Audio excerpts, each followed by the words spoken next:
ಅಖಿಲ ಭಾರತ ಕಾಂಗ್ರೆಸ್ ಪಕ್ಷದ ಅಧ್ಯಕ್ಷರು, ರಾಜ್ಯಸಭೆಯಲ್ಲಿ ವಿರೋಧ ಪಕ್ಷದ ನಾಯಕರು ಆದಂಥ ಮಾನ್ಯ ಮಲ್ಲಿಕಾರ್ಜುನ ಖರ್ಗೆ ಅವರೇ, ಲೋಕಸಭೆಯಲ್ಲಿ ವಿರೋಧ ಪಕ್ಷದ ನಾಯಕರು, ನಮ್ಮೆಲ್ಲರ ನಾಯಕರು ಆದಂಥ ಶ್ರೀ ರಾಹುಲ್ ಗಾಂಧಿ ಅವರೇ, ಎಐಸಿಸಿ ಪ್ರಧಾನ ಕಾರ್ಯದರ್ಶಿಗಳಾದಂಥ ಶ್ರೀ ವೇಣುಗೋಪಾಲ್ ಅವರೇ, ಇನ್ನೊಬ್ಬರು ಎಐಸಿಸಿ ಪ್ರಧಾನ ಕಾರ್ಯದರ್ಶಿಗಳಾದಂಥ ಶ್ರೀ ಸುರ್ಜೇವಾಲಾ ಅವರೇ, ಕೆಪಿಸಿಸಿ ಅಧ್ಯಕ್ಷರು ಉಪಮುಖ್ಯಮಂತ್ರಿಗಳು ಆದಂಥ ಶ್ರೀ ಡಿ.ಕೆ. ಶಿವಕುಮಾರ್ ಅವರೇ,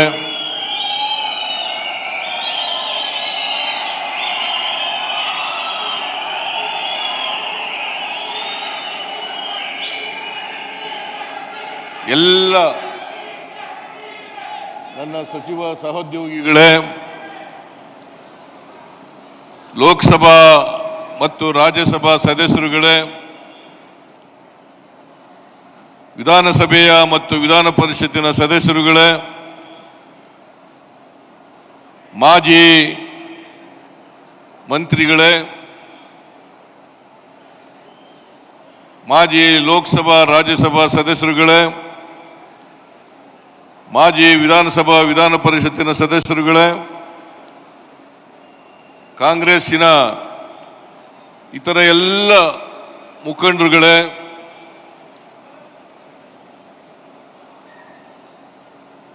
ಮುಂಚೂಣಿ ಘಟಕಗಳ ಎಲ್ಲ ಪದಾಧಿಕಾರಿಗಳೇ, ಇಲ್ಲಿ ಇಷ್ಟೊಂದು ಬೃಹತ್ ಸಂಖ್ಯೆಯಲ್ಲಿ ಆಗಮಿಸಿರ್ತಕ್ಕಂಥ ಎಲ್ಲ ಆತ್ಮೀಯ ಕಾರ್ಯಕರ್ತ ಬಂಧುಗಳೇ, ತಾಯಂದಿರೇ, ಯುವಕ ಮಿತ್ರರೇ, ಮಾಧ್ಯಮದ ಗೆಳೆಯರೇ, ಈಗಾಗಲೇ ಮಾತನಾಡಿದಂಥ ಮಾನ್ಯ ಖರ್ಗೆಯವರು, ಮಾನ್ಯ ರಾಹುಲ್ ಗಾಂಧಿಯವರು ಈ ಸಭೆಯ ಉದ್ದೇಶವನ್ನು ಪ್ರಸ್ತಾಪ ಮಾಡಿ ಅನೇಕ ವಿಚಾರಗಳನ್ನು ನಿಮ್ಮ ಮುಂದೆ ಪ್ರಸ್ತಾಪ ಮಾಡಿದ್ದಾರೆ.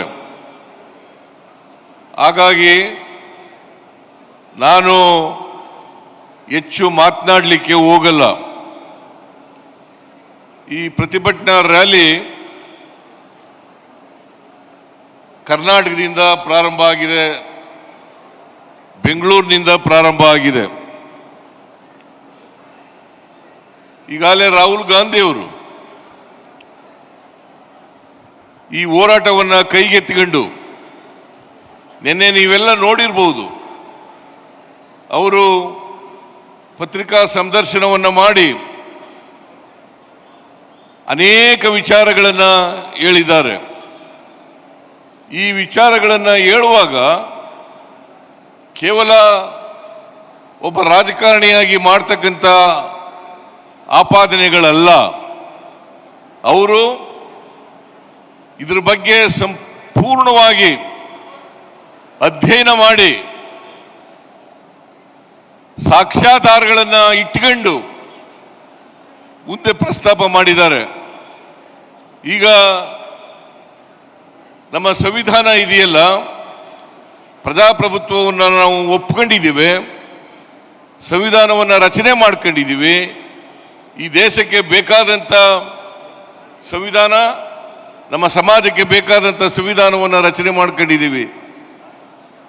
ಸಂವಿಧಾನ ಬಂದ ಮೇಲೆ, ಜಾರಿಯಾದ ಮೇಲೆ ಒಬ್ಬ ವ್ಯಕ್ತಿಗೆ ಒಂದು ಓಟು, ಒಬ್ಬ ವ್ಯಕ್ತಿಗೆ ಒಂದು ಓಟು, ಅದು ಪುರುಷ ಆಗಿರಲಿ, ಮಹಿಳೆಯಾಗಿರಲಿ, ಶ್ರೀಮಂತ ಆಗಿರಲಿ, ಬಡವ ಆಗಿರಲಿ, ರಾಷ್ಟ್ರಾಧ್ಯಕ್ಷರಾಗಿರಲಿ ಅಥವಾ 4ನೇ ದರ್ಜೆ ನೌಕರರಾಗಿರಲಿ, ಎಲ್ಲರಿಗೂ ಒಂದೇ ಓಟು.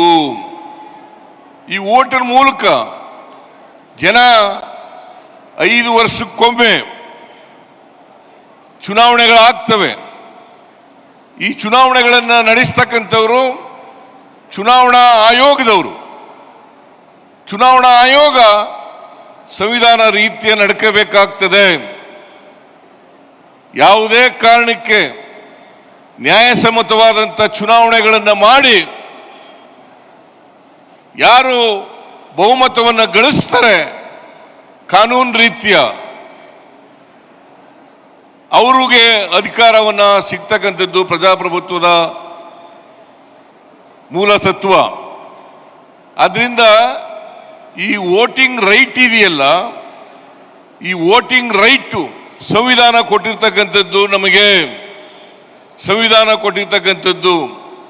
ಇದನ್ನ ಯಾರಿಂದಲೂ ಕೂಡ ಕಿತ್ಕೊಳ್ಳಿಕ್ಕೆ ಸಾಧ್ಯ ಆಗಲ್ಲ ಅಥವಾ ನಾಶ ಮಾಡಲಿಕ್ಕೆ ಸಾಧ್ಯ ಆಗಲ್ಲ.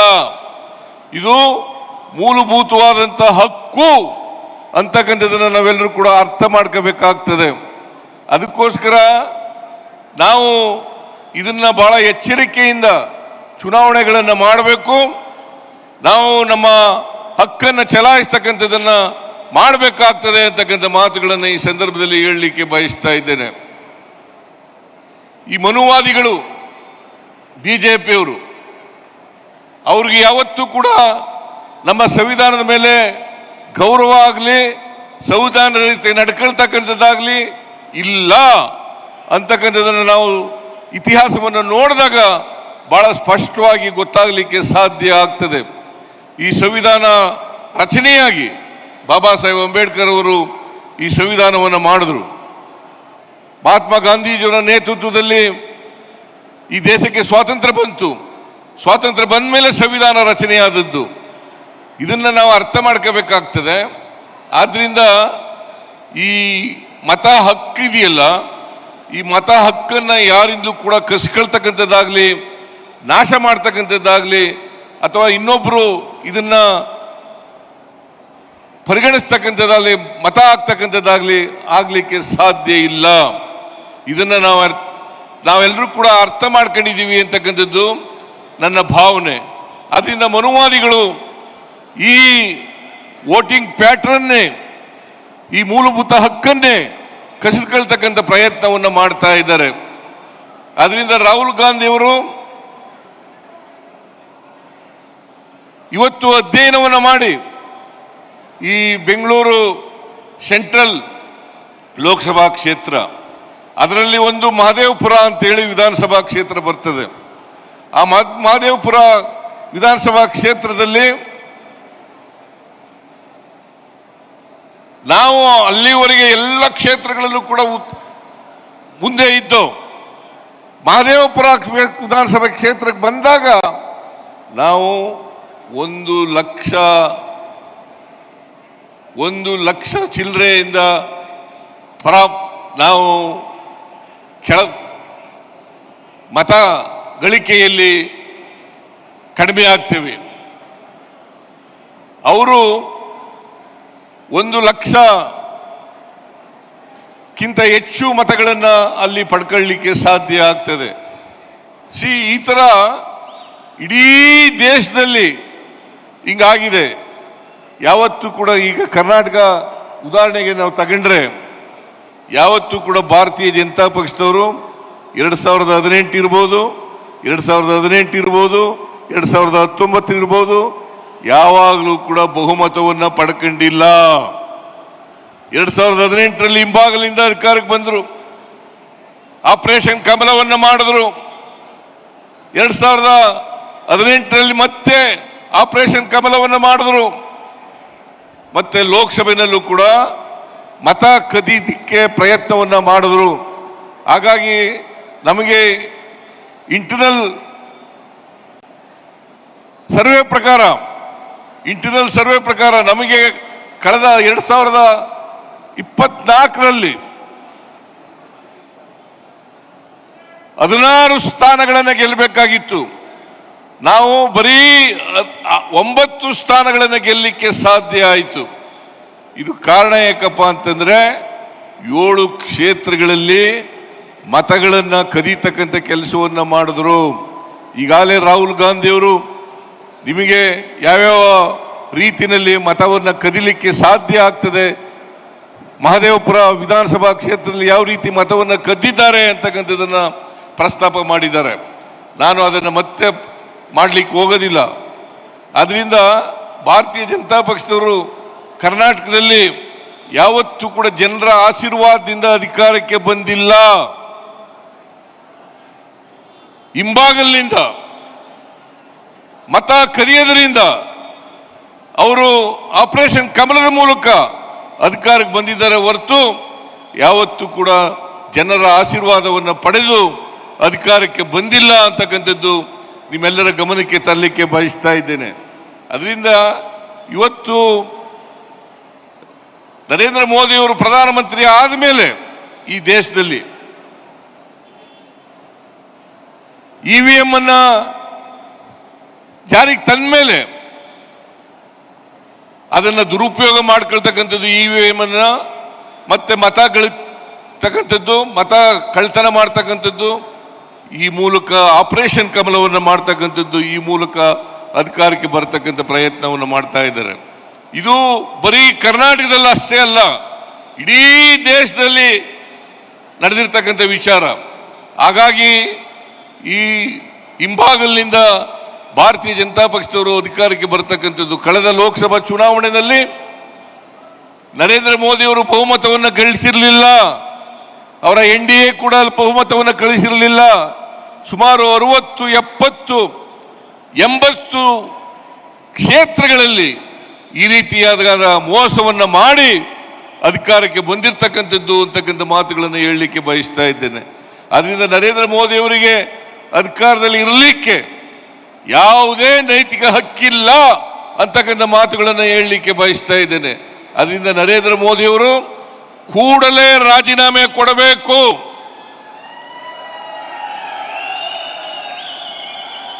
ಕೂಡಲೇ ರಾಜೀನಾಮೆಯನ್ನು ಕೊಟ್ಟು ಮತ್ತೆ ಚುನಾವಣೆಯನ್ನು ಎದುರಿಸಿ ಸಂವಿಧಾನಬದ್ಧವಾಗಿ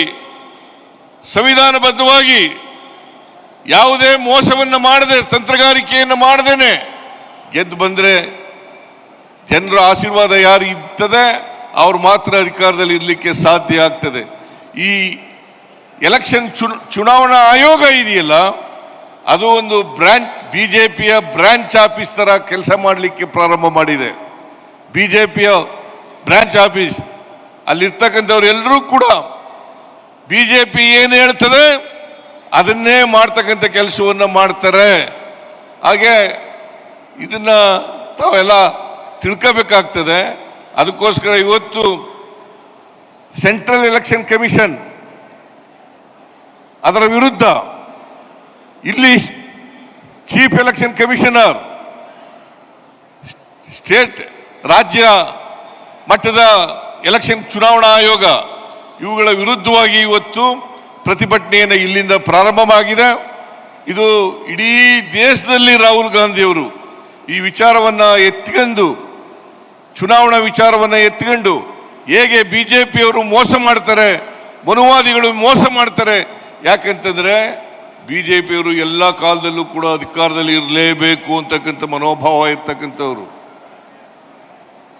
ಬಿಜೆಪಿಯವರು ಹಿಂದುಳಿದವರಿಗೆ, ದಲಿತರಿಗೆ, ಅಲ್ಪಸಂಖ್ಯಾತರಿಗೆ ಎದುರಿಸಿ ಬೆದರಿಸಿ ಅವರ ನಾಯಕತ್ವವನ್ನು ನಾಶ ಮಾಡಿ ಇವತ್ತು ಅಧಿಕಾರದಲ್ಲಿ ಇರ್ತಕ್ಕಂಥ ಕೆಲಸವನ್ನು ಮಾಡ್ತಾರೆ. ಇವರನ್ನೆಲ್ಲ ಬಳಸ್ಕೊಳ್ಳಿಕ್ಕೆ ಉಪಯೋಗಿಸ್ಕೊಳ್ತಕ್ಕಂಥದ್ದು, ಎದುರಿಸ್ತಕ್ಕಂಥದ್ದು, ಇಡಿಯನ್ನು ಉಪಯೋಗಿಸ್ತಕ್ಕಂಥದ್ದು, ಇನ್ಕಮ್ ಟ್ಯಾಕ್ಸ್ ಅನ್ನು ಉಪಯೋಗಿಸ್ತಕ್ಕಂಥದ್ದು, CBIನ ಉಪಯೋಗಿಸ್ತಕ್ಕಂಥದ್ದು, ಇದನ್ನೆಲ್ಲ ಮಾಡಿ ಇವತ್ತು ಅಧಿಕಾರದಲ್ಲಿ ಉಳಿತಕ್ಕಂಥ ಪ್ರಯತ್ನವನ್ನು ಮಾಡ್ತಾ ಇದ್ದಾರೆ. ಅದರಿಂದ ನಾವು ಯಾವುದೇ ಕಾರಣಕ್ಕೆ ಈ ಪ್ರಜಾಪ್ರಭುತ್ವ ಸಂವಿಧಾನ ಇದು ಇವರನ್ನ ತಿರುಚಲಿಕ್ಕೆ ಬಿಡಬಾರದು ಅಂತಕ್ಕಂಥ ಮಾತುಗಳನ್ನು ಹೇಳಲಿಕ್ಕೆ ಬಯಸ್ತಾ ಇದ್ದೇನೆ. ಅದರಿಂದ ಸಂವಿಧಾನವನ್ನು ಉಳಿಸ್ತಕ್ಕಂಥದ್ದು, ರಕ್ಷಣೆ ಮಾಡ್ತಕ್ಕಂಥದ್ದು ನಮ್ಮೆಲ್ಲರ ಜವಾಬ್ದಾರಿ ಅಂತಕ್ಕಂಥ ಮಾತುಗಳನ್ನು ಹೇಳಲಿಕ್ಕೆ ಬಯಸ್ತಾ ಇದ್ದೇನೆ. ಅದರಿಂದ ಸಂವಿಧಾನ ಉಳಿದ್ರೆ ನಾವೆಲ್ಲ ಉಳಿಲಿಕ್ಕೆ ಸಾಧ್ಯ ಆಗ್ತದೆ. ಆದ್ದರಿಂದ ಸಂವಿಧಾನವನ್ನು ಉಳಿಸ್ತಕ್ಕಂಥದ್ದು, ಸಂವಿಧಾನವನ್ನು ರಕ್ಷಣೆ ಮಾಡ್ತಕ್ಕಂಥದ್ದು, ಪ್ರಜಾಪ್ರಭುತ್ವವನ್ನು ಉಳಿಸ್ತಕ್ಕಂಥದ್ದು, ಪ್ರಜಾಪ್ರಭುತ್ವವನ್ನು ರಕ್ಷಣೆ ಮಾಡ್ತಕ್ಕಂಥದ್ದು ನಮ್ಮೆಲ್ಲರ ಕರ್ತವ್ಯ ಅಂತಕ್ಕಂಥ ಮಾತುಗಳನ್ನು ಹೇಳಲಿಕ್ಕೆ ಬಯಸ್ತಾ ಇದ್ದೇನೆ. ಯಾಕೆಂದರೆ ಈ ಸಂವಿಧಾನ ಉಳಿದರೆ ಸಮಾನತೆ ಬರಲಿಕ್ಕೆ ಸಾಧ್ಯ ಆಗ್ತದೆ. ದಲಿತ ವರ್ಗದವರಿಗೆ, ಹಿಂದುಳಿದವರಿಗೆ, ಬಡವರಿಗೆ, ಮಹಿಳೆಯರಿಗೆ, ಕಾರ್ಮಿಕರಿಗೆ ಅವರಿಗೆ ನ್ಯಾಯ ಸಿಕ್ಕಲಿಕ್ಕೆ ಸಾಧ್ಯ ಆಗ್ತದೆ.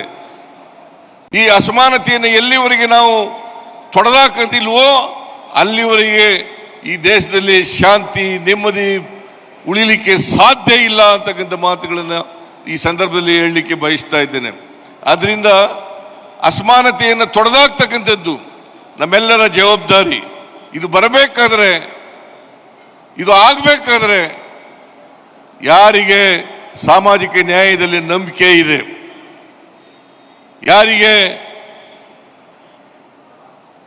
ಭಾತೃತ್ವದಲ್ಲಿ ನಂಬಿಕೆ ಇದೆ, ಯಾರಿಗೆ ಸಂವಿಧಾನದಲ್ಲಿ ನಂಬಿಕೆ ಇದೆ, ಯಾರಿಗೆ ಪ್ರಜಾಪ್ರಭುತ್ವದಲ್ಲಿ ನಂಬಿಕೆ ಇದೆ, ಅವರು ಮಾತ್ರ ಅಧಿಕಾರಕ್ಕೆ ಬಂದಾಗ ಮಾತ್ರ ಎಲ್ರಿಗೂ ಸಮಾನ ಅವಕಾಶಗಳು ಸಿಗಲಿಕ್ಕೆ ಸಾಧ್ಯ ಆಗ್ತದೆ.